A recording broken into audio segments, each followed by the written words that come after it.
జగన్ ప్రభుత్వం ఏర్పాటు చేసిన మెడికల్ కాలేజీలను ప్రస్తుత ప్రభుత్వం ఉద్దేశపూర్వకంగా నిర్వీర్యం చేస్తోందని, వాటి ప్రైవేటీకరణ వెనుక పెద్ద కుంభకోణం దాగి ఉందని మాజీ ఆరోగ్య శాఖ మంత్రి విడుదల రజని ఆరోపించారు. పేద మధ్యతరగతి వర్గాలకు వైద్యాన్ని, వైద్య విద్యను దూరం చేసేందుకే ఈ కుట్ర పన్నుతున్నారని ఆమె విమర్శించారు.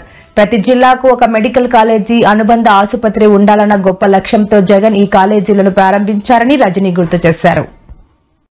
క్యాబినెట్లో పీపీపీపీ అంటూ, ప్రైవేటైజేషన్ అంటూ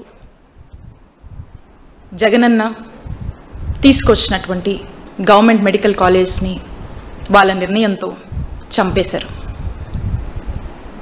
ఒక్కసారి ఈ రాష్ట్ర ప్రజలు ఆలోచించాలి. ఈ రాష్ట్రానికి ఒక గవర్నమెంట్ మెడికల్ కాలేజ్ తీసుకురావాలంటే ఎంత కష్టం ఉంటుందని. మనం చూసినట్టయితే 100 ఏళ్ల ఆంధ్రప్రదేశ్ చరిత్రలో మనకు 11 గవర్నమెంట్ మెడికల్ కాలేజెస్ అందుబాటులో ఉంటే 5 సంవత్సరాల జగనన్న కాలంలో ఈ రాష్ట్రంలో 17 కొత్త గవర్నమెంట్ మెడికల్ కాలేజీలు 8,500 కోట్లు ఖర్చు చేస్తూ ఈ రాష్ట్రంలో మెడికల్ కాలేజెస్ తీసుకురావాలని, గవర్నమెంట్ పరిధిలో వాటిని ముందుకు తీసుకువెళ్ళి ఎంతో మంది వైద్య విద్య అభ్యసించాలని చెప్పి ఎదురుచూస్తున్నటువంటి విద్యార్థులకు, అలాగే ఈ ప్రాంత ప్రజలకు tertiary care services, super speciality వైద్య సేవలు ఆ ప్రాంతంలోనే ఎక్కడికక్కడ ఆ ప్రాంతంలోనే అందజేయాలి అనేటువంటి ఒక గొప్ప ఆలోచనతో ఈ కార్యక్రమానికి శ్రీకారం చుట్టారు.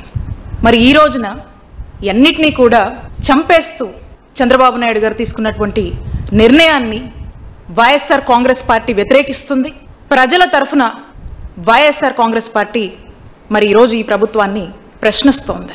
మనము ఒక గవర్నమెంట్ మెడికల్ కాలేజ్లో మనకు అఫిలియేట్ అయినటువంటి బోధన హాస్పిటల్ ఏదైతే ఉంటుందో ఆ గవర్నమెంట్ బోధన హాస్పిటల్కి ఒక రోగి, ఒక పేదవాడు ఆ హాస్పిటల్కి వస్తే అక్కడ మన జగనన్న హయాంలో చూస్తే అక్కడ ఆ వచ్చినటువంటి ఆ పేదవాడికి ఓపీ ఫ్రీ, ఆ తర్వాత డాక్టర్ కన్సల్టేషన్ ఉంటుంది, అది ఫ్రీ. ఆ డాక్టర్ కన్సల్టేషన్ తర్వాత ఆ రోగికి ఏదైనా మందులు రాస్తే ఆ మందులు ఫ్రీ.